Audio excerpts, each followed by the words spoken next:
ಸಾರಿಗೆ ನಿಯಮಗಳನ್ನು ಗಾಳಿಗೆ ತೂರಿ ವಾಹನಗಳಲ್ಲಿ ಶಾಲಾ ಮಕ್ಕಳನ್ನು ಕರೆದೊಯ್ಯುತ್ತಿದ್ದ ಚಾಲಕರಿಗೆ ಪ್ರಾದೇಶಿಕ ಸಾರಿಗೆ ಇಲಾಖೆ ಬಿಸಿ ಮುಟ್ಟಿಸಿದೆ. ದಿಢೀರ್ ಕಾರ್ಯಾಚರಣೆ ನಡೆಸಿದ ಆರ್ಟಿಒ ಅಧಿಕಾರಿಗಳು ಮಂಗಳವಾರ ಅನೇಕ ಚಾಲಕರಿಗೆ ದಂಡ ವಿಧಿಸಿ ಕ್ರಮ ಕೈಗೊಂಡಿದ್ದಾರೆ. ಅಧಿಕಾರಿಗಳ ದಾಳಿಯ ಸುಳಿವರಿತ ಕೆಲವು ಚಾಲಕರು ಬೀಸುವ ದೊಣ್ಣೆಯಿಂದ ತಪ್ಪಿಸಿಕೊಂಡಿದ್ದಾರೆ. ನಗರ ವ್ಯಾಪ್ತಿಯಲ್ಲಿ ನಿಗದಿಗಿಂತ ಹೆಚ್ಚಿನ ಮಕ್ಕಳನ್ನು ತುಂಬಿಸಿಕೊಂಡು ವಾಹನಗಳು ಶಾಲಾ ಟ್ರಿಪ್ ಮಾಡುತ್ತಿವೆ ಎಂಬ ಆರೋಪಗಳಿದ್ದವು. ಜೊತೆಗೆ ಬಿಳಿ ನಂಬರ್ ಪ್ಲೇಟ್ ಹೊಂದಿರುವ ಸ್ವಂತ ವಾಹನಗಳಲ್ಲೂ ಮಕ್ಕಳನ್ನು ಕರೆದೊಯ್ಯಲಾಗುತ್ತಿತ್ತು. ಹಳದಿ ಬೋರ್ಡ್ ಹೊಂದಿದ್ದರೂ ಕೆಲವು ವಾಹನಗಳಲ್ಲಿ ಮಿತಿ ಮೀರಿದ ಸಂಖ್ಯೆಯಲ್ಲಿ ಮಕ್ಕಳನ್ನು ಕರೆದೊಯ್ಯಲಾಗುತ್ತಿತ್ತು. ನಿಗದಿಗಿಂತ ಹೆಚ್ಚಿನ ಮಕ್ಕಳನ್ನು ಸಾಗಿಸುವಾಗ ಒಂದು ವೇಳೆ ಅಪಘಾತವಾದರೆ ವಿಮಾ ಸೌಲಭ್ಯ ಸಿಗುವುದಿಲ್ಲ. ಇಂತಹ ದೂರುಗಳ ಹಿನ್ನೆಲೆಯಲ್ಲಿ ಮಂಗಳವಾರ ಸಾರಿಗೆ ಇಲಾಖೆ ದಿಢೀರ್ ಕಾರ್ಯಾಚರಣೆ ನಡೆಸಿತು.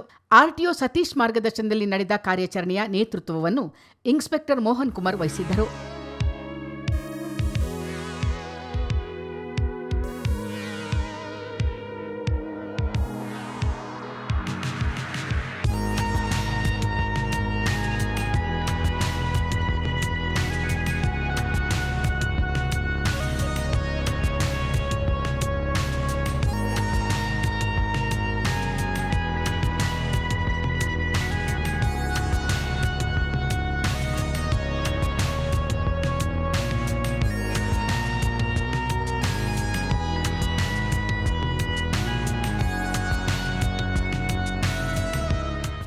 ಸಂತ ಜೋಸೆಫರ ವಿದ್ಯಾಸಂಸ್ಥೆಯ ಬಳಿ ಶಾಲಾ ವಾಹನಗಳನ್ನು ಪರಿಶೀಲನೆ ನಡೆಸುವ ಸಂದರ್ಭ ಸುಳಿವರಿತ ಕೆಲವು ಚಾಲಕರು ಬಚಾವಾಗಿದ್ದಾರೆ.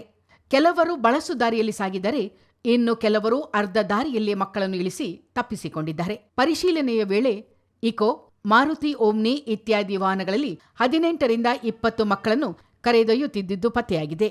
ವೈಟ್ ಬೋರ್ಡ್ ವಾಹನ ಮಾಲೀಕರು ಸಾರಿಗೆ ನಿಯಮ ಉಲ್ಲಂಘಿಸಿ ಮಿತಿ ಮೀರಿದ ಸಂಖ್ಯೆಯ ಮಕ್ಕಳನ್ನು ಕರೆದೊಯ್ಯುತ್ತಿದ್ದುದನ್ನು ಪತ್ತೆ ಹಚ್ಚಲಾಗಿದೆ. ವಾಹನ ಇನ್ಶೂರೆನ್ಸ್ ಹಾಗೂ ತೆರಿಗೆ ಪಾವತಿ ಮಾಹಿತಿಯನ್ನು ಅಧಿಕಾರಿಗಳು ಪರಿಶೀಲಿಸಿದರು. ಈ ವೇಳೆ ಕಾನೂನು ಮೀರಿದ ವಾಹನ ಚಾಲಕರಿಗೆ ಭಾರೀ ದಂಡ ವಿಧಿಸಲಾಯಿತು. ನಿಯಮ ಪಾಲಿಸದ ಚಾಲಕರಿಗೆ ಎಚ್ಚರಿಕೆಯ ಸಂದೇಶ ನೀಡಲು ದಿಢೀರ್ ನಡೆಸಿದ ಈ ಕಾರ್ಯಾಚರಣೆಯಿಂದ ಉಳಿದ ಚಾಲಕರು ಅಲರ್ಟ್ ಆಗುವಂತಾಗಿದೆ. ಆರ್ಟಿಒ ಸಿಬ್ಬಂದಿ ಪ್ರೇಮ್ ಮತ್ತು ಚಾಲಕರಾದ ಚಿನ್ನಪ್ಪ ಕಾರ್ಯಾಚರಣೆಯಲ್ಲಿ ಪಾಲ್ಗೊಂಡಿದ್ದರು. ಚಿತ್ತಾರ ನ್ಯೂಸ್, ಮಡಿಕೇರಿ.